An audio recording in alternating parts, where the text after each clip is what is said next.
pleased to have Dr. Eleanor Schofield, who is currently the Head of Conservation and Collections here at the Mary Rose Trust. Eleanor, after completing her PhD in Material Science at the Imperial College London in 2006, she completed research post at Stanford Synchrotron Radiation Laboratory and the University of Kent. She joined the Mary Rose Trust, on which the presentation today will be based, in 2012. And currently she is responsible for the conservation of the Mary Rose hull and associated artifacts, the care, the management of the collection, and research into novel conservation treatments and characterization methods. The presentation today will be on caring for a Tudor collection, and judging from your multiple roles at the Mary Rose Trust, I think it will be a very interesting and diverse presentation on this case. So thank you very much. Thank you. Can I just ask for a quick show of hands of who has been to see the Mary Rose before in Portsmouth? Oh, that's quite good. Right, excellent. Right, so I'm going to do a little introduction to the Mary Rose. Even if you've been before, hopefully there'll be some little extra bits that maybe you hadn't picked up in the museum. Talk a little bit about the conservation and the collection management we do, and then go on to the science that we do to look after the collection. So, the Mary Rose, Henry VIII's ship, this is. She was commissioned in 1509 and first set sail in 1511. She's thought to be one of the first ships of the Royal Navy, and contrary to popular belief, she did not sink on her maiden voyage. She actually sailed for 34 years, was involved in various battles, underwent various renovations, and this came to a very dramatic end in 1545 on the 19th of July. This here is the Cowdrey engraving. It shows, this is Southsea Castle here. Henry was there. This is the defending English fleet and the attacking French fleet who were already on the Isle of Wight. There are conflicting theories as to why the Mary Rose went down. The most commonly accepted one is that, first of all, she'd undergone a lot of renovations, so she was sitting very low in the water. Some of the cannons that you see in the museum, the cannon alone, the metal part, is around 2 tons. So, you know, very, very heavy equipment on there. Also, it was very bad weather. Now, this is one of the reasons that the French weren't successful in invading then, because this invading French fleet was bigger than the Spanish Armada that came years later. But because of the weather, they couldn't quite get close enough to attack. So the Mary Rose, what happened was they'd fired their cannons on one side, and then they turned very quickly in bad weather, and this caused the water to flood into the gun ports because they didn't shut them quickly enough.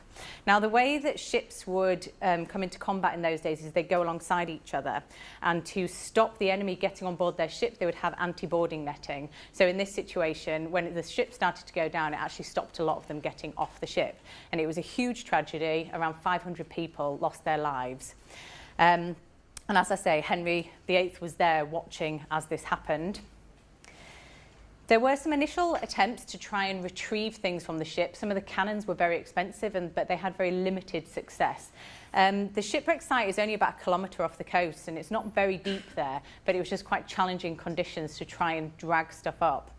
There were then some successful dives in the 1800s. The Dean brothers, who were involved in the invention of scuba diving gear, or what we call scuba diving gear now, they did some dives there and took stuff from it. And actually at that point, they could just take the things. There was no such thing as protected shipwreck sites, so they would just take things and flog them, basically. So you do have bits and pieces around the place that are not in the Mary Rose Museum that are Mary Rose, and usually it's because they came up before then and were sold and have made their way around. Every so often they do end up coming back to us, but yeah, that's where they come from. The project then resulted in finding the Mary Rose, started in 1965. This was pioneered by someone called Alexander McKee. He was a local historian and diver, and he formed a club to try and find the Mary Rose. One thing to note here is this was all volunteer. This is something that is very key to us and has been throughout our entire history. Leading up to all the excavations, there was thousands of dives. We now still rely very heavily on people volunteering their time in the museum, assisting with some aspects of our collection work. And that's because we are a registered charity. We don't get any government funding. Anything that we have is from ticket sales or raising it ourselves or donations from people. So they set out to try and find the Mary Rose. However, it was not straightforward because the thing that saved the ship and all our collection is the fact that it gradually became buried with silt, so it was completely hidden underneath the seabed.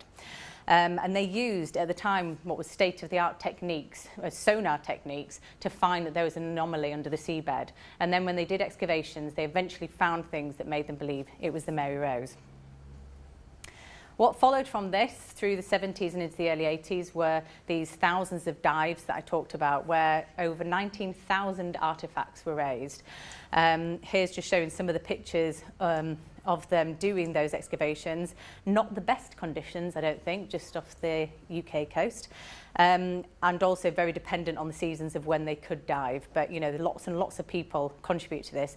On the right here is Margaret Rull, who was the lead archaeologist overseeing the project at this time and the following years.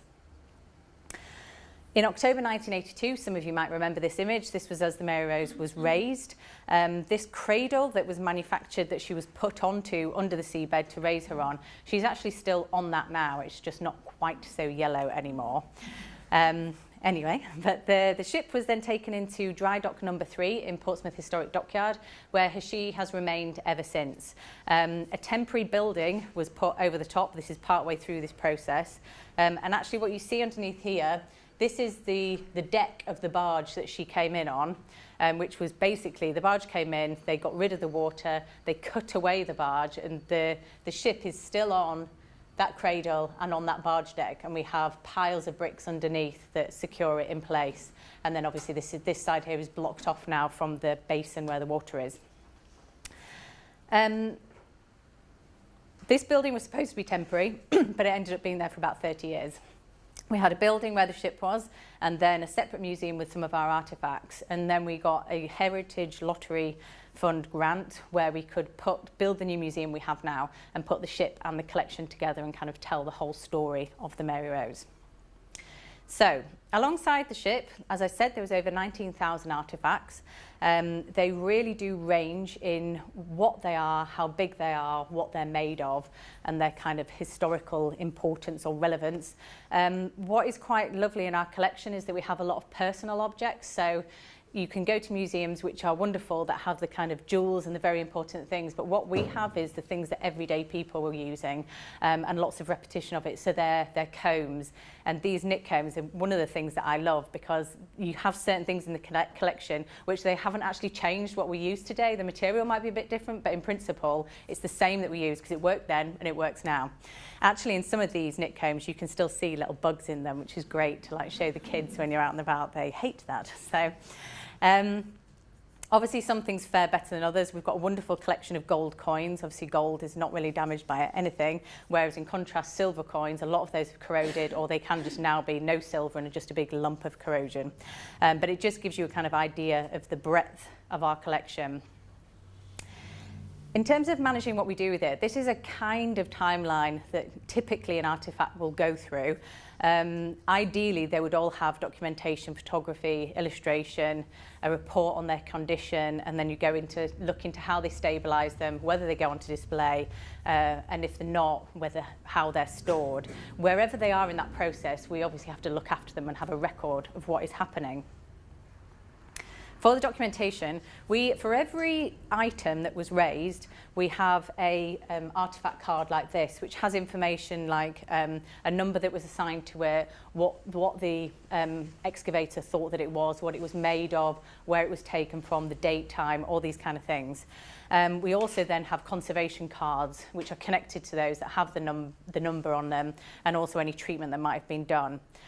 Photography is very important. It's very easy to convince yourself that something has changed in colour or if there's cracks forming, but if we've got a record of what's happened over the years, because obviously some of these things were raised over 30 years ago now, that's really helpful. And also illustrations. This is really important, particularly with things where there's fine detail on, which over time will fade. So things like our leather book covers, engravings in the wood and things like that, things that curatorially are very important. We make sure that we've got a record of those. Quite a lot of our documentation is currently only in paper form. So we are starting a big project to start digitising it. We've just started a new volunteer, 2 years ago, sorry, started a volunteer programme where they started to digitize all of our photographs, and that alone, I think they're on about 20,000 images, so it's quite a big task ahead, but at least we've started it. In terms of the conservation, it really depends what is going to happen. For anything that's on display, it kind of gets the full treatment. We then, as I said, have a lot of repetition in our collection, or there's quite a lot of the port side timbers. So the starboard side is the side you see in the museum, and that's what's survived. But we have odd pieces from the port side which were excavated. There's not really anything that we can do with them in terms of reuniting with them with the ship, but they are recorded in our collection, and therefore we have a responsibility for them. So usually what we do with these is take the kind of basic measurements, take the documentation, and then they're wrapped and stored and inspected every so often. The conservation treatment obviously depends on a lot of things. What the artefact is made of, how it's degraded, whether there's any impurities in it. Now, this is a big one because all of our artefacts have spent nearly 500 years in the sea, and there are all kinds of things in the sea which can get into the artefact, which is a basis of a lot of our research. And again, we've got lots of different materials, lots of organic, inorganic, pretty much everything really, even some human remains. I'm going to talk about a couple of materials, the wood and the iron. This is two materials that we have quite a lot of and that also need quite a lot of attention. So starting off with the conservation, I just have to say first of all, this is not necessarily the same bowl, but this is representative of what things would look like when they're excavated, and they are covered in this kind of sludge from the sea, and it looks like dirt. Well, it is dirt. And it just kind of emphasises the fact, the image on the right, that it's not quite so simple as just like brushing that off. And you have to be really careful because in our collection, and obviously in other collections too, you have all this wonderful marking. So we find a lot of the time with the wooden plates, people would have had a little symbol that they would have used to identify that something was theirs. And obviously we don't want to lose that by scratching the surface somehow.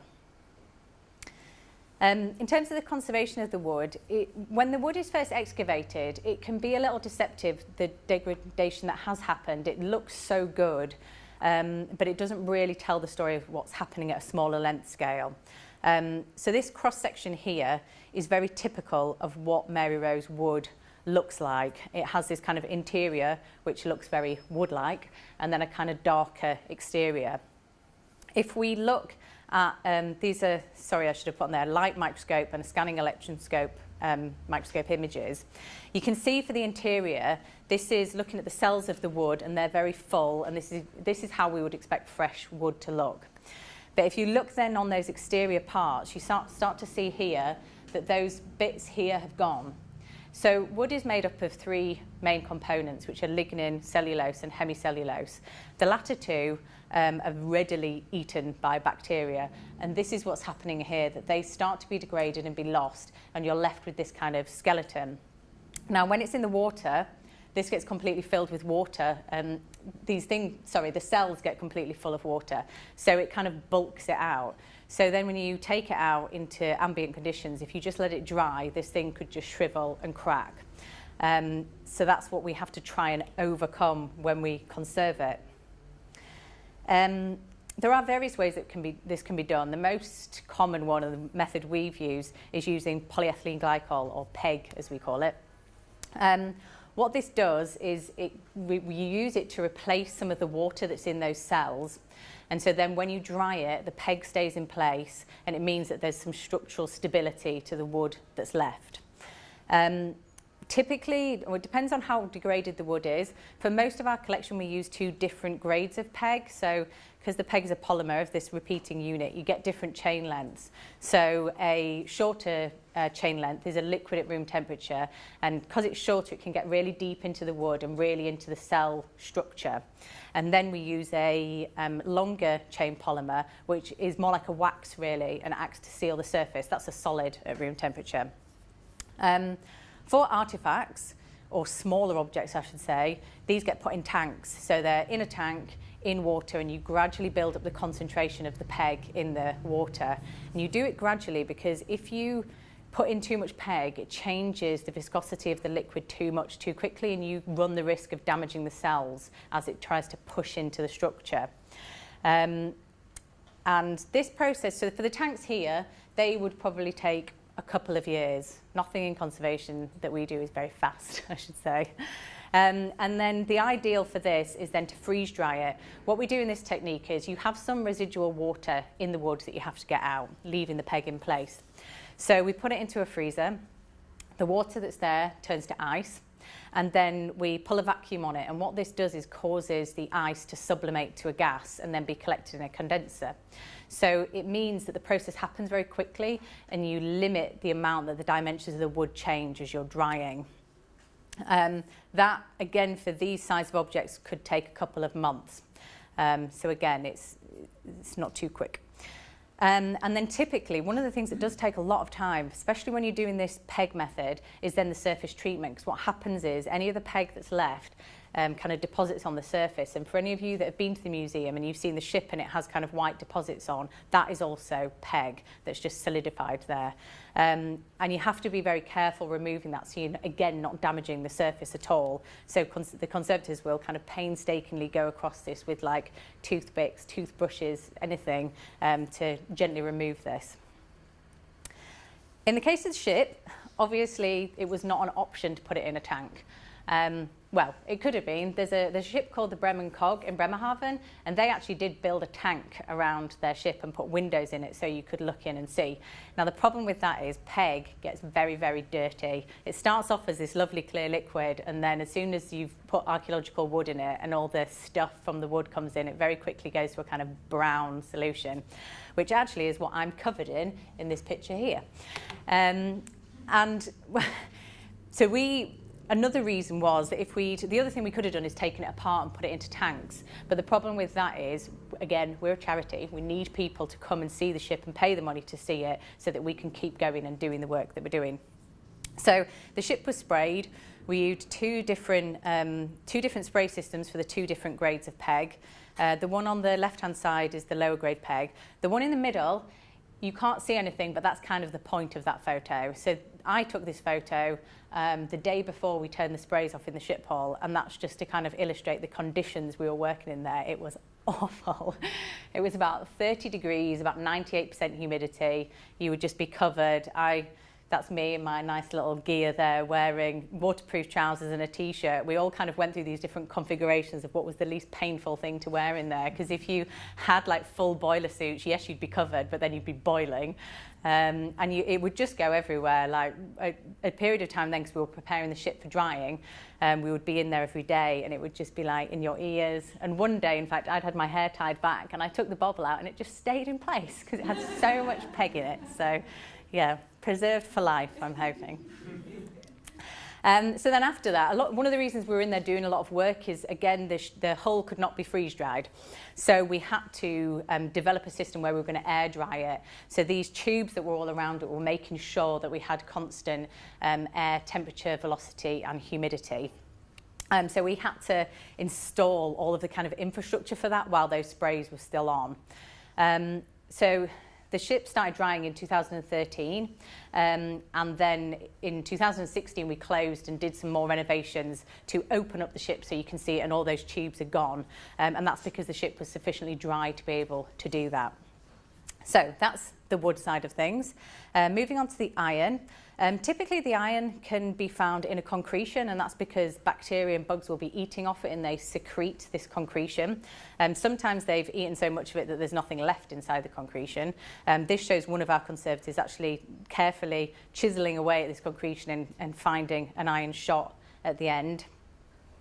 One of the difficulties with marine archaeological iron is the chlorine that gets in from the seawater, and I'll talk about this a little bit later, but we go through various treatments to try and desalinate it, one of which is having it in a solution, and you measure how much chlorine is coming out into the solution. The problem with this method is you know that you've stopped taking out what you can, you don't know that you've taken it all out of the shot. The other method that was used in the early 80s was a method called hydrogen reduction, where the metal was heated to very high temperatures and hydrogen was streamed over it, and then you form hydrochloric acid as a byproduct, and this pulls the chlorine out. Now, this does seem to stop the corrosion happening, but back then it was stopped because it wasn't seen as, in conservation terms, very ethical, because when you heat the metal that high, you're fundamentally changing the microstructure of it. So it's not a reversible treatment, which is what you're kind of always trying to do. Although technically the PEG is reversible, but I would really love to see somebody try and get all the PEG out of the hull. But you know, technically it is reversible. Just a couple of slides on the kind of exhibition side of it. In terms of the conservation, it doesn't really stop there when the artefact is finished. It then is about getting it onto display, making sure it's properly supported. So everything that is in the museum, all the conservators have had input into what mount has been done, and also in the installation of it. And all of our things are slightly different. So even if you see 5 barrels in a row, they'll all be slightly different sizes, have different bits degraded, need different support. So they are all unique holders. And these I can claim absolutely no credit for, but I just love them in terms of the reconstruction, the kind of artistic side of conservation, of putting things together, seeing these kind of parts laid out and then them being put together to form this leather boot. And then also the reconstruction of a barrel, which apparently is epic, according to our conservators, in terms of getting the flex back right, and then you can see them trying to do it here and then piecing them all together. And also, I should say, one of the really difficult things when you're trying to treat all these things is keeping an identifying tag on it whilst you've got it floating in solution, keeping net and all. It sounds simple, it's not.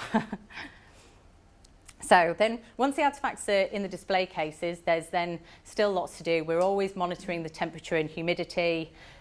We have actually very low light levels, but this is mostly for the interpretation because we're trying to make it seem like you're on a ship. So happy days for conservation.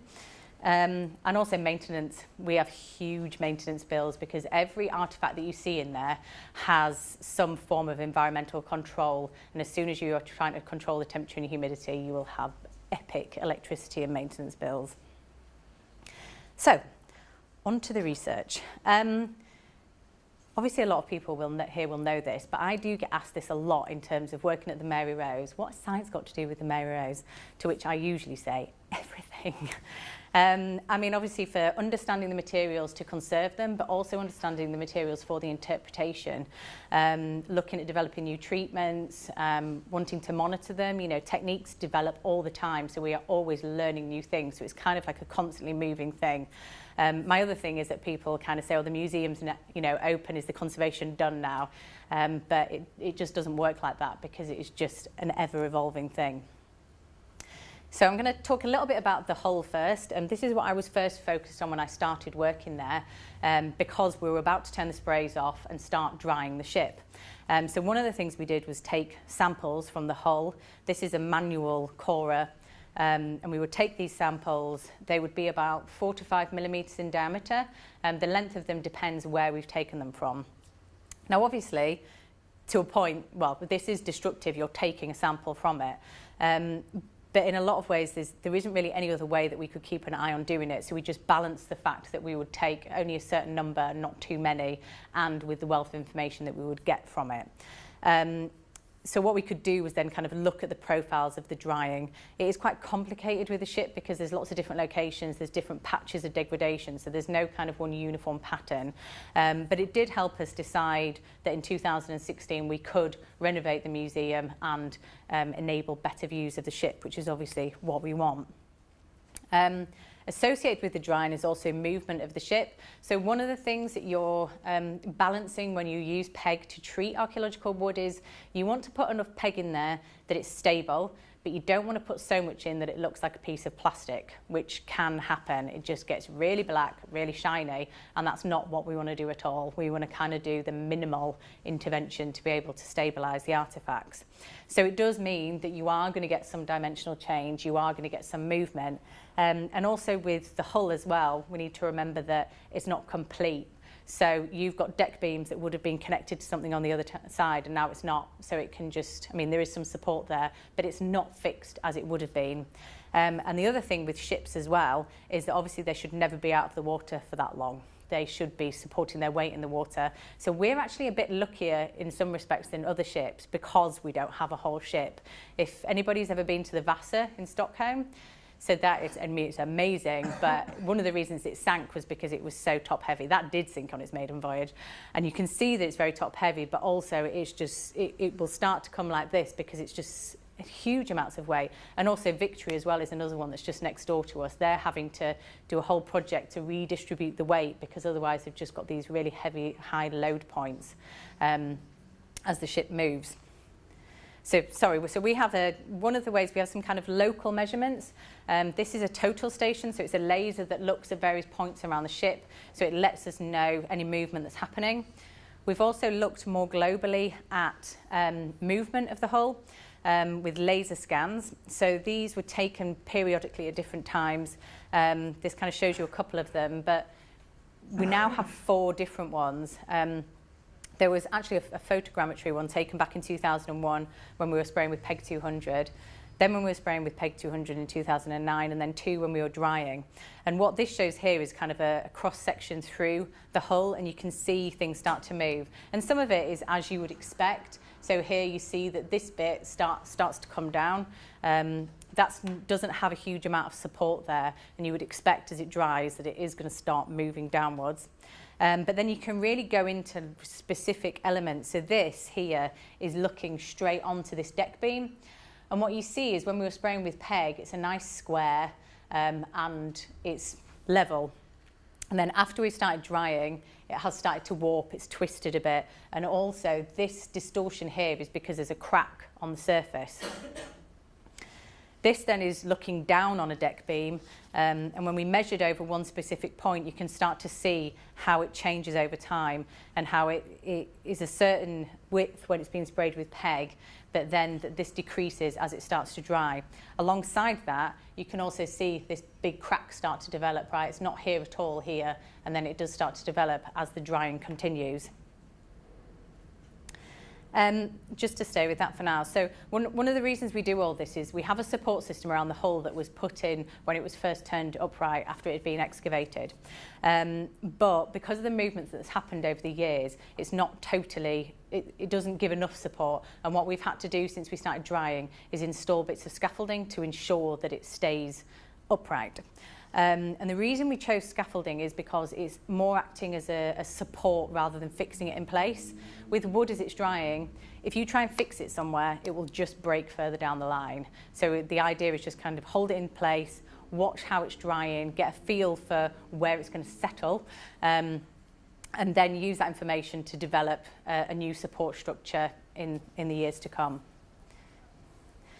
So all the work that was done to look at the PEG and how we treat the wood and how we dry the wood was done on very small samples. And there weren't really the same techniques around then as there are now to really look at how the wood is drying.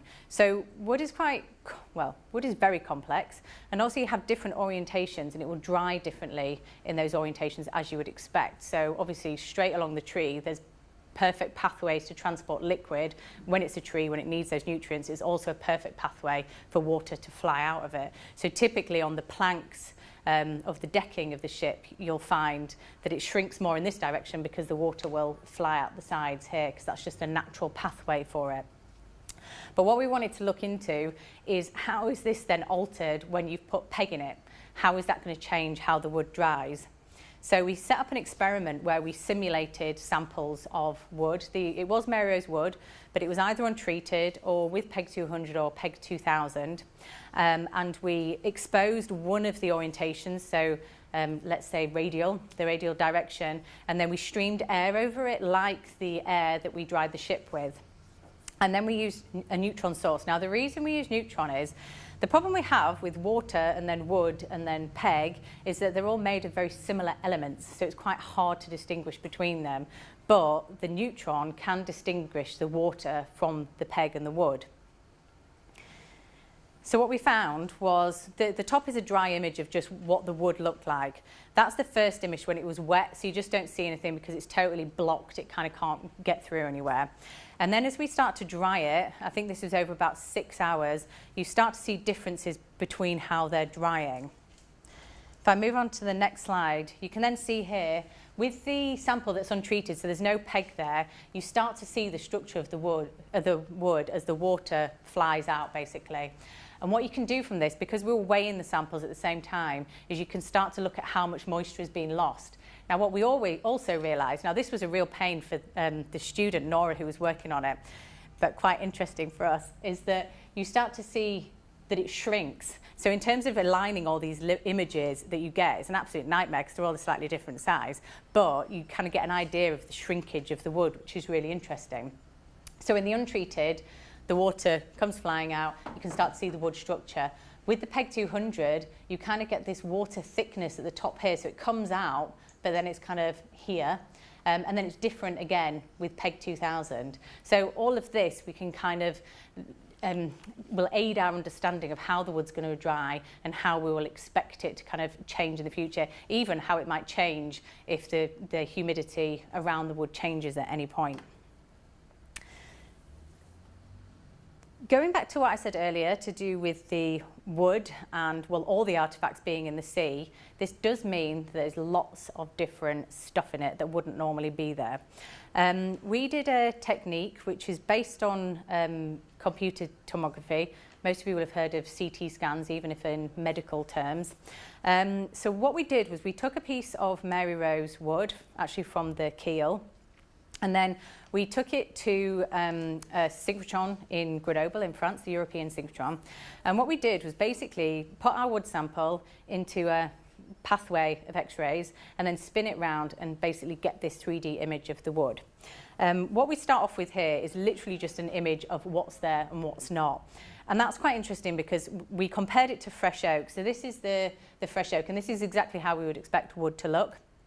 We then, 2 millimeters from the surface, you start to see, 2 millimeters from the surface, you can see that loads of the structure is gone, and that's because it's the most degraded part of the wood. So it looks just a mess, really. Whereas if you go down 6 millimeters in, you start to see some more order in the structure because as you go further into the wood, it's more preserved. Now, the PDF bit of this analysis means that at every single point that the X-ray hit, we were then taking really detailed patterns which can tell us about amorphous and nanocrystalline phases that are present in the wood. And actually how we were set up, also some crystalline phases. So this shows a kind of cross-section through the sample that we analysed. So first of all, on the left-hand side is the electron density. We were then able to match this to standards, so we could map where the PEG was in the wood. And this worked really well because it shows that there is more PEG at the surface as you would expect, also that it's filling up the voids here. Then you find all these other different signatures and you have to try and match it to what it is, which becomes a bit of a nightmare, really. Because, like I say, there's lots and lots of different stuff in the wood. Now, this particular one that we found, there's all these, I don't know if you can see that okay, there's all these tiny nanoparticles that are like about 4 or 5 millimeters into the wood. Now they are matching a kind of zinc-sulfur blend structure. And yeah, it's interesting because there's kind of a band of them here, and we have found them in other samples as well, but not so much at the surface. Maybe they've been washed out, I don't know. So there's lots of interesting things in the wood, and we really need to understand those if we're going to be able to conserve the wood and keep it stable. One thing that we do know is that you do get acids developing in the wood. This is actually some of the work that I first started working with the Mary Rose on. You get a lot of sulfur and iron in marine archaeological wood. Now this comes from sulfur that's in the seawater and sulfur reducing bacteria and then reacting together, specifically when they were buried, because these bacteria need there to be low or no oxygen. So you get reduced sulfur, so sulfides and things like that, and these migrate into the wood. Now you do have iron in seawater, but you also have, or we had in our situation, lots of iron artefacts. So you have this kind of abundance of ions around, which can react with the sulfide and form iron sulfides, pyrite, things like that. And these migrate into the wood. Now, they are pretty stable when they're in that condition, but when we expose them and when we excavate them and expose them to air, they can rapidly oxidize and start forming sulfates. And these can be very acidic and very damaging to the wood. So this actually shows a chest panel with some of these deposits on. I mean, these can be kind of pH 2, they are very acidic. This is where This is on a gun carriage, and this is a bolt hole where there would have been an iron bolt. And you can just see all these deposits here because the iron has just completely corroded, but some of the iron is still available and has reacted and formed these compounds here. So quite a lot of our work involves going to diamond light source in Oxfordshire. This is a synchrotron, so producing very, very bright X-rays that we use for analysis. The wonderful thing about sulfur is that it has lots of different states, so lots of different oxidation states. And using this technique, X-ray absorption near edge structure, you can distinguish these different states. Basically, you can distinguish it because there's a different number of electrons in the outer shell. But simplistically, you can just look at this, and these are different sulfur compounds. They are different heights, they have different profiles, they're in different positions, so it means that we can distinguish them. When it comes to the Mary Rosewood, you have a mixture of lots of different sulfur there. Basically, this wood has been in the sea for such a long time, and it will have reacted differently when it was under the seabed, and also then it's been exposed, and you'll have different pathways of oxygen into the wood, so parts will oxidize faster than others. So this block here, we kind of just moved the X-ray beam around, and you can see that the proportion of oxidized to reduced sulfur changes completely just going from one thing to the other. So it is very challenging. It's a complete mess in terms of trying to conserve it. Now, when we started drying, one of the major concerns we had was, right, we're turning off the sprays, we're going to start drying the wood, so then we're going to be exposing air. This is exactly the thing that's going to cause the sulfur to oxidize. So we've had a program of work for the last 5 years with Diamond, taking core samples of the wood, wrapping them up, and then going and doing these X-ray experiments on them so we can look at how the sulfur is developing. So the one on the left side is when the sprays were on. It's mostly reduced sulfur that's there, so that's sulfur that first went into the wood, and with a little bit of oxidized sulfur on the surface. Sure enough, this is 6 months after the sprays have gone off. We start to see that oxidized sulfur is forming, and it's also developing into the wood. Now, we have carried on taking this data every 6 months to a year, and it hasn't actually got worse. It's very heterogeneous. It really changes from one part of the ship to the other, but it hasn't got worse, and visually, you can't see any damage to the wood. However, we thought, right, let's look and see if this is actually damaging the wood. There's lots of work that's been done identifying the sulfur, but never really any before showing that it actively will degrade the wood. So this is one of the core samples, and we did some XRF along it, so we were just literally distinguishing the different elements along it. And what we found was in the center here, where it corresponds to being dark, there's a concentration of sulfur, iron and zinc. We then did a technique called Fourier transform infrared, FTIR. Now what this does is it helps us to distinguish the different wood components, so we can look at how much lignin there is to, say, cellulose. And then you can compare those ratios. So for fresh oak, there'll be a certain amount of lignin to cellulose. And then as it starts to degrade, if you remember that image at the start where I show the cellulose and the hemicellulose leaving, you then can see that in the ratio of the two different components of the wood. And sure enough with this, we saw a massive spike here that in that area where there's lots of sulfur and iron, there is much more lignin than there is cellulose and hemicellulose. So it has in fact started to cause degradation of the wood. So the next thing for us with that will be to keep monitoring it, but also to start thinking about, if we ever need to, how are we going to treat it? So this is the kind of other branch of work we have to make sure that if we need it, we're ready to treat the wood. So there's a treatment that we've looked at using strontium carbonate. It really could be most carbonates. We started with strontium because it's quite a good marker. As I said, in the wood, there's loads of other stuff. So if you're trying to use calcium or magnesium or all these other things, it's already in the wood, so you can't see where it's gone. What we found with this was, what we were hoping to do was, if there was any iron sulfate there, we wanted to transform it to strontium sulfate. Now the reason is that strontium sulfate is relatively insoluble, so the idea would be that you would form it and then it could just stay there as a kind of passive product. What we actually found was, not only did it do that, but it also managed to convert some of the pyrite and the reduced iron sulfur compounds also into this strontium sulfate. So that was good. We then started thinking about how to apply this method. We started off just literally brushing some on some patches where there were sulfate salts.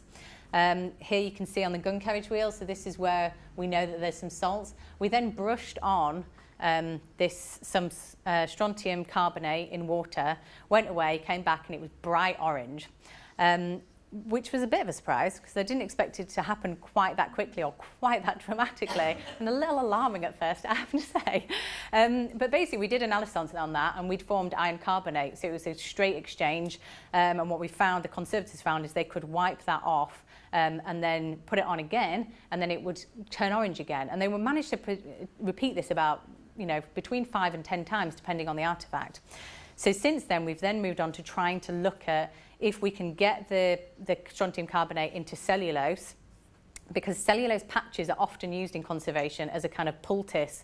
So they'll be wet, and you'll mould it, stick it on, and then it dries, and you can literally just crack it off. It's brilliant. And we did find that you can then use this technology. So you get some cellulose, mix in some of your carbonate, put a bit of water, make like a putty, stick it on the wood, and the reaction happens, but it also manages to pull out not iron, but also sulfur into the patch. So that's something that's looking very promising for kind of localized treatments. We've also looked at iron removal.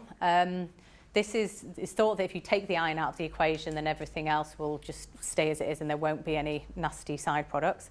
This was a gun carriage that went into treatment because it had all these salts all over it.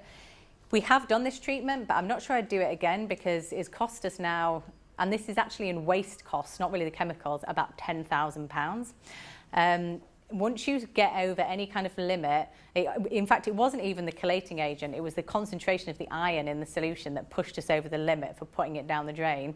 And this gun carriage, we've now taken about 5 kilograms of iron out of it, just to kind of give you an idea of how much is in all of this collection. And this had been PEG treated, so it's a shame because now it has to go through the PEG treatment again and be freeze dried. So we'll look how that progresses over the time. It's still in the tank at the moment. And then another set of research we have going at the moment is looking at trying to make treatments which can be targeted, and this is looking at functionalizing nanoparticles and magnetic nanoparticles, so we can try and direct the treatment. It's quite in its early stages, but essentially what we're trying to do is synthesize these nanoparticles, put on a porphyrin which basically can capture iron. And so far we have, and also we're putting some polyethylene glycol in there to make it kind of friendly to the wood because it's already got PEG in there, which we hope will aid it going in there. And that's shown some promise. We've synthesized them, and now the next step will be trying them on the wood. How am I doing for time? Right, okay. So the iron, moving on to that. As I said, the problem is with the chlorine in the iron. We've looked at various different treatments. So for getting the hydrogen reduction method, we've looked at different soaking treatments, and as well we have shot which are still in a kind of passive state. They've just been put in a passive solution to try and slow down the corrosion. So we have over 1,200 shot, and we still have about 900 which are in these kind of passive solution. So what we did first was look at taking samples from the surface, so little bits of corrosion product that had already formed. And what we found was the samples that had been actively washed and that we'd tried to get rid of the chlorine, they unfortunately were the ones that showed the more damaging iron chlorine corrosion products. The ones that we'd left in a bucket for 30 years were not showing this. So this was unusual, but we were only looking at the surface at this point. So we then got together, or I got together with the curatorial staff at the Mary Rose and said, look, we don't understand what's happening with this. I think that we should destructively sample some of these to look what's going on inside, because of the problem, a lot of what happens with these shot is because there's cracks and stuff and the chlorine's got in there, the corrosion can happen from the inside out, and just by looking at the surface does not tell you everything that's happening. So we decided to take 12 of our iron shot and destructively test them. Now, in reality, half of those were already in pieces, basically. So they were never going to go on display. They were already destroyed. We then took sections from them. I didn't do this. The student Hayley did this. Apparently, it was very, very challenging to do, which in some ways is good because the iron was in quite good condition. But this kind of structure was very typical, that you'd have metal and a void and then the metal.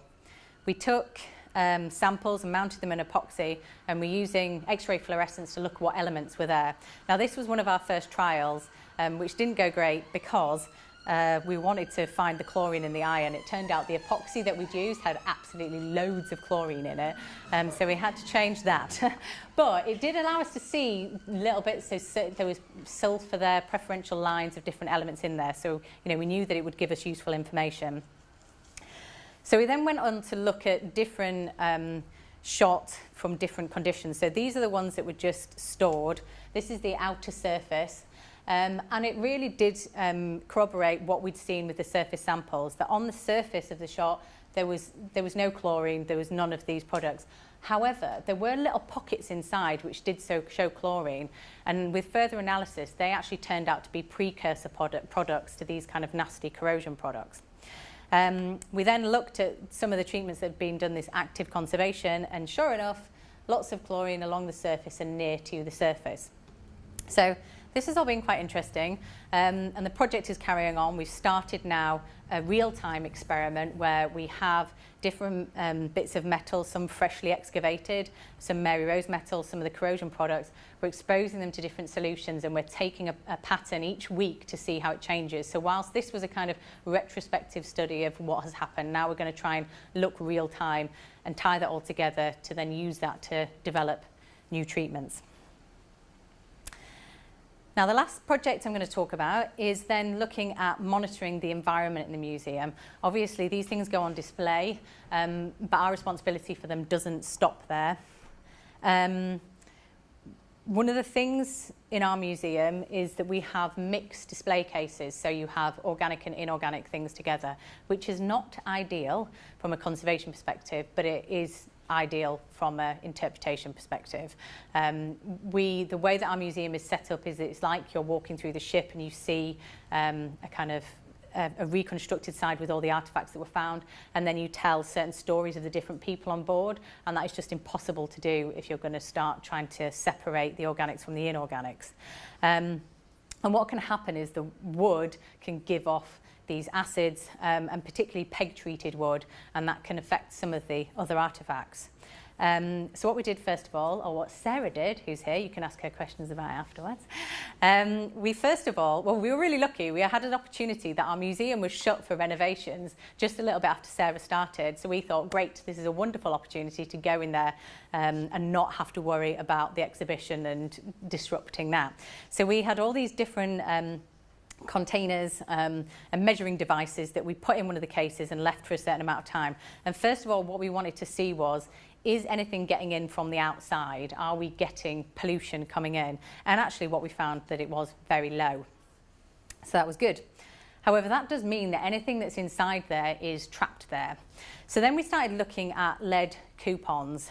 So what happens here is the lead will react to some of these acids, it will cause it to oxidize, and then you can see that in a mass change and also a color change. So we did a test with these, and after 15 weeks you could see a difference. So now what we've done is go around the entire museum and put in these tiny little coupons with some perspex holders that one of my staff developed. And what we've done is purposefully chosen different cases. So some that have lots of wood in, some that have a little bit of wood in, some that have some metal, just so we can try and correlate it and see what is happening with that. And Sarah will be coming soon to take those out, so we'll get that information soon. So just to finish on, as I said, we're a charity. One of the things that we have various ways that we keep going, the ticket sales, donations. We also run the Mary Rose Archaeological Services, and this is for a number of reasons. It is an income stream, but more than that, it's professional development. It's interesting for the staff that we have. It lets me keep the conservators we have and also the conservation facilities we have. And we get to do a whole load of interesting things. We've been consulting on some cannons, iron and bronze cannons. We actually get asked to do storage because we have these big tanks. They were dredging recently for the new aircraft carrier, the Queen Elizabeth, that came in. So they find all kinds of stuff then. So we've been storing some of the more important pieces. We do conservation. This is a highball bomb, a prototype, I should add, that we've been conserving. And also we do have some analytical equipment, so we can do condition assessments and things like that. So this was some assessment of some wood. So that's a kind of the other branch of things we do to keep everything going.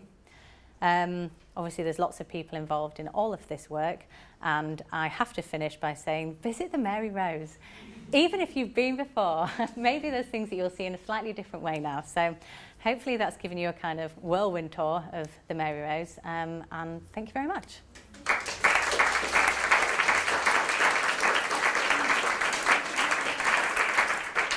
It was quite impressive in 45 minutes to give us. I know, I thought I was going to go over, and I'm not too bad. Thank you, that's very inspiring. I definitely want to go again. Yes, mission accomplished.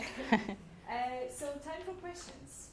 And can I remind you if you could introduce yourselves first and say where you are coming from for the next question. Yes.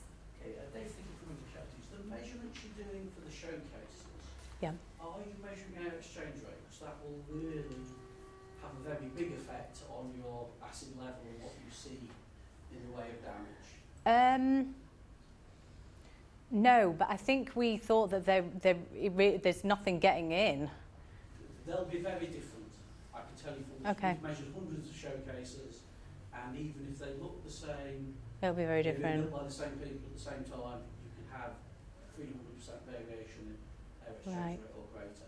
Okay. Oh, well, that's something we should look into then. I mean, what we found was that there was hardly anything from outside in there, so we kind of thought that maybe there wasn't that much exchange, but we'll look into that. It's a combination of our exchange rate and what the surfaces are, because most of the stuff will absorb onto the surface Yeah. to reduce the internal Okay. concentrations. Yeah. Anna, thank you. Any other questions? Lisa in London, Helen Arts. Are you finding any sulfides? We have a similar situation. We found black sulfide corrosion on Sulfur and copper alloy from everything. So we're getting that. I mean, a lot of our silver is just like a clump basically now. I don't know how much analysis has been done on what the products are. I mean, it certainly is black. Whether it's sulfides, I'm not sure, but that's interesting. I can look for that actually. I'll see if it's yeah, I can look.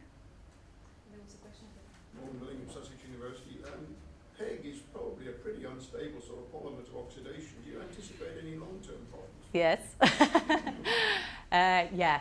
So, well, certainly the VASA has started to see that the PEG does start to degrade over time, and also that it can facilitate the iron and sulfur problems because it can transport it around, because the PEG 200 is a liquid and it's moving around in there.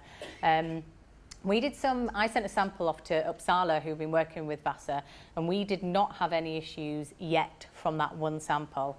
But yes, it is something that we do think about. It's one of those things where, I mean, obviously they made the decision to start spraying with PEG 20 years ago, more than that. So we were kind of already down this path before there was any knowledge about that. But yes, it is something that we will need to look into and be mindful of. If you start getting organosoluble iron in the PEG, you make things a lot worse. Yep. Yes. Adam Gibson from Medical Physics at UCL. So you've told that these, how you use different scientific methods to give you answers to all these questions. What are the outstanding questions that you've got that you've not been able to tackle yet? Oh. How long have you got? What magic tool do you need to answer? Money. That's all we can't help you with. Yeah, but so, yeah, honestly, a lot of it is the time and the funding to have, to get things going and have students. I mean, a lot of that data, for example, all that scan data that I have on the hull, and there are epic amounts of data there and so much that could be done with it. And I've had a summer student look at it and produce all of that, who did a brilliant job. But yeah, so that at the moment is my thing to try and get funded, because it's so important for us. And it would be a really interesting project. But yeah, a lot of it, the techniques are out there. There's, it's not usually difficult for me to get people interested and excited and involved at universities and research institutes. It's the time to do that and the funding, as everybody else. Yes. Catherine Curran from had oxidized products in a certain way down into the wood. Yeah. Does that correspond to other things you've seen at that depth, like the structure of the wood or the moisture content? Like, can you? I'm not sure yet. Yeah. It could do, yeah. There's kind of been like all these different projects, and now we're writing those up and analysing the data, and then crossing it all, cross-checking it all. Not so far as we see. I mean, certainly obviously looking at the degradation, we can correlate that to this. We see the sulfur and the sulfur oxidising, and you can see a loss of cellulose that corresponds exactly to that in numerous samples as well. So we know it's not just one of them. The moisture content is really complicated. There's so many variables with it that's one that we've really struggled with to try and make sense of or kind of present it in a really nice way. But yeah, there are certainly some correlations. I think there's more probably than I've spotted yet. Yeah. So it could be something kind of symbiotic, that oxygen is getting in, Oh, yeah. cellulose is breaking down, and then the Yeah. cellulose is breaking down and stuff is oxygen. Yeah, oh yeah, definitely. They're all interconnected, and it's just trying to kind of marry it all together.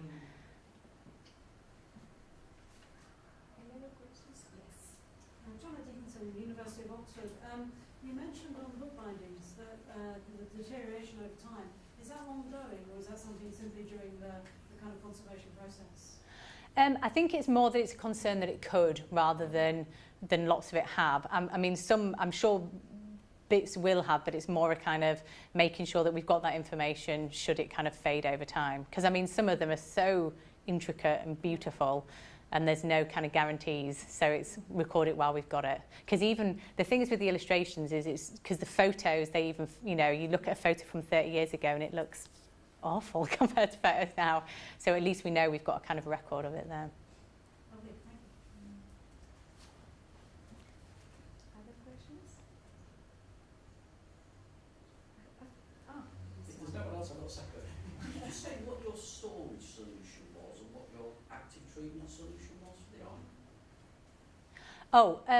So the storage is in sodium sesquicarbonate.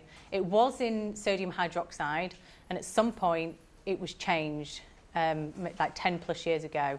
And then the other treatments are a combination. There's kind of Hosticor, there's an alkaline sulfide method. I can give you some more of the information afterwards, yeah. Yeah. So it's hard. They kind of have gone through like a sequence, some of them. So they were washed in a kind of passive solution, then Hosticor, then some of those were left as they were. Some went into alkaline sulfide. I think it was always kind of reacting to this hasn't worked. Let's try something else. So, yeah. Yes. Joseph Drawing Institute for Sustainable Heritage. Have you reached a final conclusion on whether the formation is stabilizing or not? Is it stopping or is it continuing? It is slowing down.